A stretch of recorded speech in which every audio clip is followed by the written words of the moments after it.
আমার আম্মু বলছে যে তুমি IMSW কপি আনো। তখনই হঠাৎ করে বোম এসে আগুনে মানে ধ্বংস হয়ে গেছে, আগুন জ্বলে গেছে ক্লাসে, মানে ওই অর্ধেক পর্যন্ত জ্বলে গেছে। মাইলস্টোন ট্র্যাজেডিতে নিহত লামিয়া আক্তার সোনিয়াকে চোখের জলে বিদায় জানিয়েছে সাভার। তার মৃত্যুতে শোকার্ত গোটা এলাকা।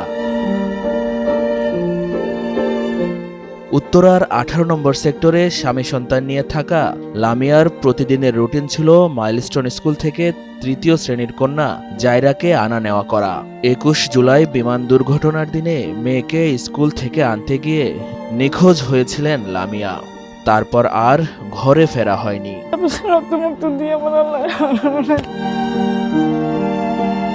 পরে ডিএনএ টেস্টের মাধ্যমে শনাক্ত করা হয় সোনিয়ার মরদেহ। বৃহস্পতিবার গভীর রাতে বাবার বাড়ি সাভারের বেরুলিয়ার ভাগ্নে বাড়িতে দাফন করা হয় তাকে। লামিয়ার স্বামী আমিরুল ইসলাম জনি বলেন, এতদিন স্ত্রীকে খুঁজে পেতে আমরা পাগল প্রায় ছিলাম। মেয়ে জায়রা সবসময়ই মাকে খুঁজতে থাকে, তাকে কোনো জবাব দিতে পারি না।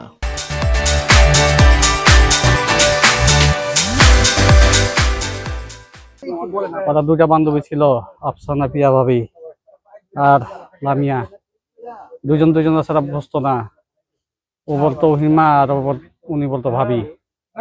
মানে কন্ট্যাক্ট করে সবসময় আসতো যাইতো, একসাথে স্কুলে গেছে ভাই রিসিভ করতে, একসাথে ওরা বন্ধু-বান্ধবী। এইরকম বন্ধুত্ব আমি দেখছি, এইরকম বন্ধুত্ব আমি কখনো দেখি নাই, যে একসাথে আসে আবার একসাথে কেউ কেউ ছাড়ে নাই। ওরা বাচ্চাদের সেফটি দেওয়া, ওরা বলছে যে তোমরা শীতটা একটু কপি করে ঠিক করে নিয়ে আসো। যখন ওই মিসেদের কাছে পাঠাইছে, করিডোর মিসের কাছে, ওই মুহূর্তে বিমান ক্রাশ হয়ে অন দ্য স্পট। লামিয়ার বাবা সাবেক ইউপি সদস্য বাবুল হোসেন জানান, মাইলস্টোন স্কুলে তৃতীয় শ্রেণীর ছাত্রী মেয়ে জায়রাকে স্কুল থেকে আনতে গিয়ে নিখোঁজ হয়েছিলেন লামিয়া। দুর্ঘটনার 1.5 ঘন্টা পর জায়রাকে অক্ষত অবস্থায় সেনাবাহিনীর সদস্যরা উদ্ধার করে স্বজনদের কাছে তুলে দিলেও নিখোঁজ ছিলেন লামিয়া। অনেক খোঁজাখুঁজি করার পরে মেডিকেল, অনেকগুলো বাংলাদেশ মেডিকেল, সিএম মেডিকেল, অনেক যেখানে সন্ধান পাচ্ছি সেখানে গেছি। একটা লাস্টে ডিএনএ ওই সিআইডির ওইখানে যাওয়া হয়েছে, চিনতে পারি না। পরে সিআইডির ওইখানে যাইয়া রক্ত দেওয়া হয়েছে আমার ওয়াইফের। তার বাদে দুই দিন পরে আমার মেয়ের লাশ পাওয়া গেছে। ওই দিন মাইলস্টোনে বিমান বিধ্বস্তের পর ঘটনাস্থলে লামিয়ার এনআইডি কার্ড কুড়িয়ে পান এক ব্যক্তি। তিনি জানান, লামিয়াকে দগ্ধ অবস্থায় সেনাবাহিনীর এক অ্যাম্বুলেন্সে তুলে দেওয়া হয়েছিল। এই কদিন তো খালি খুঁজছি, অনেক খুঁজছি। তারপর রক্ত মুক্ত দিয়ে আমার